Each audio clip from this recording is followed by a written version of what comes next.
Hello बच्चों, चलिए प्रश्न को देखते हैं। 2 - x + 3x की घात 2 की घात 6 के प्रसार में x की घात 5 का गुणांक है।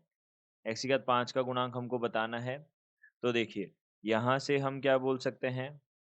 सबसे पहले मुख्य अवधारणा दे सकते हैं। देखिए, मुख्य अवधारणा के अनुसार हम यहाँ से क्या बोल सकते हैं। बहुपद प्रमेय जो है, बहुपद प्रमेय वह क्या होती है, यह हम बता सकते हैं। देखिए, बहुपद प्रमेय के अनुसार यहाँ पे a1 plus a2 plus a3 इस प्रकार से हमारे पास में an तक अगर हो और इसकी घात कितनी हो, हमारे पास में am हो, मान लीजिए am हो और उसकी घात कितनी हो, n हो। तो यहाँ से इसको किस प्रकार से दिया जा सकता है। देखिए, यहाँ से हम इसको योग बोलेंगे समीशन n बटा यहाँ पे n1 जो है उसका फैक्टोरियल। तो इसको इस प्रकार से मैं प्रदर्शित करता हूँ, फैक्टोरियल n2 और फैक्टोरियल n3 और इसी प्रकार से फैक्टोरियल nm तक है ये जाएगा। अब देखिए, इसी प्रकार से यहाँ पे a1 की घात कितना हो जाएगा, n1 गुणा a2 की घात कितना हो जाएगा, n2 और इसी प्रकार से डैश डैश डैश यहाँ गुणा में ए एम की घात एन एम हो जाएगा। यह है हमारे पास घातें बन जाएगी। यहाँ एक शर्त और होती है, n1 plus n2 plus n3 जो है, यह सारे के सारों का सम जो है, सारे के सारों का योग जो है वह कितना होना चाहिए, n के बराबर होना चाहिए। तो इसका हम यहाँ पे उपयोग करेंगे। यहाँ एक बात का और ध्यान रखना होता है कि n जो है हमारे पास में पूर्णांक होगा, धनात्मक पूर्णांक। तो n क्या होगा, धनात्मक पूर्णांक, धनात्मक पूर्णांक, इस बात का ध्यान रखना होता है।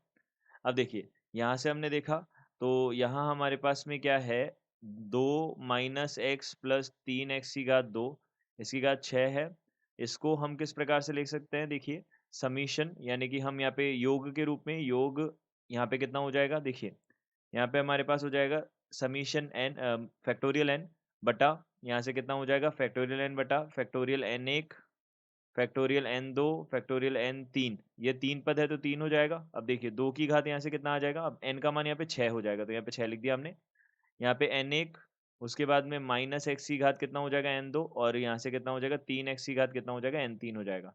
अब देखिए, यहाँ पे n1 n2 और n3 के हम मान देख लेते हैं, जिसके लिए हमारे पास क्या आ जाए, यह घात कितनी बन जाए, यह x की घात 5 का गुणांक बन जाए। तो x की घात 5 का गुणांक देखने के लिए, x की घात 5 का गुणांक प्राप्त करने के लिए, गुणांक प्राप्त करने के लिए संभव n1 n2 तथा n3 के मान क्या-क्या होंगे। अब देख लीजिए, मान लीजिए कि यहाँ पे n1 जो है, यहाँ पे n1 का मान लिख देता हूँ मैं, यहाँ पे n2 का, यहाँ पे n3 का। तो देखिए, यहाँ से n1 का मान हम मान लीजिए, n3 का मान जो है हम कितना ले रहे हैं, सबसे पहले हम क्या ले रहे हैं, यहाँ पे 0 ले रहे हैं। तो मान लीजिए हमने n1 का मान कितना ले लिया, 0, n3 का मान 0 ले लिया। अब n2 का मान हमें कितना लेना पड़ेगा, 5 लेना पड़ेगा, क्योंकि हमें x की घात किसका गुणांक चाहिए, 5 का गुणांक चाहिए। तो हमें यहाँ पे n2 का मान कितना लेना होगा, 5 लेना होगा। और यहाँ n1 का मान कितना हो जाएगा, 1 हो जाएगा, क्योंकि n1 और n2 और n3 का मान, तीनों का मान किसके बराबर होना चाहिए, 0 के बराबर होना चाहिए। अब देखिए, द्वितीय हमारे पास में क्या है, ये तो हो गया प्रथम स्थिति, यह हो गई स्थिति प्रथम। अब इसके बाद में स्थिति द्वितीय देख लेते हैं। जब n3 का मान हम 1 ले लेते हैं, तो अब n3 का मान अगर हमने 1 ले लिया तो यहाँ पे x की घात 2 तो हमको मिल गया। अब x की घात हमको 3 और चाहिए, तो हम यहाँ पे n2 का मान हमें कितना लेना होगा, 3 लेना होगा। और यहाँ पे बचा कितना, देखिए 3 और 1 4 हो गया, यहाँ पे वापस से हमको 1 लेना होगा। यह हमारे पास हो जाएगा। देखिए, 3 1 4 और 1 5 और 1 6 हो जाएगा, तो यहाँ पे 2 लेना होगा हमको। तो 3 और 3 6 हो जाएगा। इनका तीनों का योग कितना होना चाहिए, इन तीनों का योग 6 होना चाहिए। अब तीसरी स्थिति देख लेते हैं। तो मान लीजिए यहाँ पे हमने 2 ले लिया, तो यहाँ पे x की घात 4 तो हमको मिल गया। अब हमें क्या चाहिए, x की घात 4 मिल गया, x की घात 1 और चाहिए, तो n2 का मान कितना आ जाएगा, 1 आ जाएगा। तो 2 और 1 3 हो गया ये, और यहाँ पे 3 और आ जाएगा ये। तो इस प्रकार से हमारे पास में बनेगा। अब देखिए, जब हमारे पास प्रथम स्थिति है तो गुणांक जो होगा वह क्या होगा। देखिए, गुणांक हमारे पास में क्या होगा, गुणांक हमारे पास x की घात 5 का गुणांक जो होगा वह क्या होगा, यहाँ पे हो जाएगा फैक्टोरियल 6 बटा यहाँ से फैक्टोरियल। देखिए, अब मैं इसको अलग से लिख देते हैं, ठीक है। स्थिति 1 में x की घात 5 का गुणांक, यह कितना हो जाएगा, देखिए, यह गुणांक हमारे पास हो जाएगा फैक्टोरियल 6 बटा फैक्टोरियल 1, फैक्टोरियल 5 और फैक्टोरियल 0। फैक्टोरियल 0 का मान कितना होता है? 1 होता है हमारे पास, इसका हमको ध्यान रखना है। अब इसके बाद में 2 की घात कितना हो जाएगा? 1 हो जाएगा। 2 की घात 1, और यहाँ पे देखिए, यहाँ पे हमारे पास ये माइनस एक्स है। एक्स का मान तो हमको कितना रखना है? एक्स का मान तो हमको रखना नहीं है। एक्स तो हमारे पास में एक्स की घात 5 का गुणांक ले रहे हैं, तो एक्स तो आएगा नहीं। तो यहाँ पे माइनस 1 जो है उसकी घात कितनी हो जाएगी? 1 हो जाएगी। माइनस 1 की घात कितनी हो जाएगी? 5 हो जाएगी। और यहाँ पे 3 की घात कितनी हो जाएगी? एन 3 कितना है? 0 है, तो यह 0 हो जाएगा।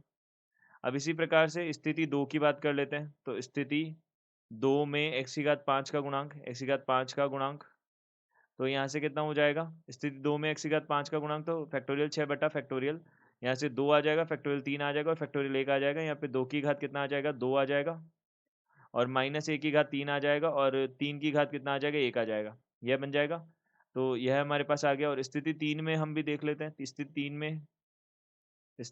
3 में एक्स की घात 5 का गुणांक, यह कितना हो जाएगा? देखिए, यह हो जाएगा हमारे पास फैक्टोरियल 6 बटा फैक्टोरियल, यहाँ से हो जाएगा देखिए 3 फैक्टोरियल 1 फैक्टोरियल 2, फैक्टोरियल 3 फैक्टोरियल 1 और फैक्टोरियल 2 हो जाएगा गुणा, यहाँ से हमारे पास कितना आ जाएगा? 2 की घात 3, फिर माइनस 1 की घात 1, और यहाँ पे कितना हो जाएगा?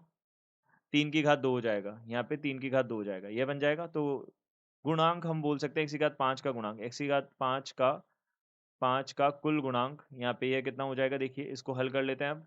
तो देखिए, यहाँ से हमारे पास पहला जो है उसके अनुसार अगर हम इनको काटें, तो यहाँ पे फैक्टोरियल 6 से फैक्टोरियल 5 को काटेंगे। फैक्टोरियल 6 का मतलब होता है 1 से लेके 6 तक के पूर्णांकों का गुणा, और फैक्टोरियल 5 का मतलब 1 से 5 तक के पूर्णांकों का गुणा, तो यहाँ पे 6 बचेगा। और यहाँ पे 6 गुणा 2 गुणा, यहाँ पे माइनस 1 बचेगा, तो 6 गुणा 2 गुणा माइनस 1, या 6 गुणा 2 गुणा माइनस 1 हमारे पास रहेगा। यह बन जाएगा, और प्लस अब द्वितीय जो गुणांक है वह क्या बनेगा? देखिए, फैक्टोरियल 6 है, तो इसको हमने फैक्टोरियल 6 से फैक्टोरियल 3 को काटा, तो 6 5 और यहाँ पे 4 आ जाएगा। अब देखिए, इस 2 से इसको काटा तो यहाँ पे 2 आ जाएगा, तो 5 दूनी 10, 10 गुणा 6 कितना हो जाएगा हमारे पास में? 30 हो जाएगा। तो यह हमारे पास कितना हो जाएगा? 30 हो जाएगा।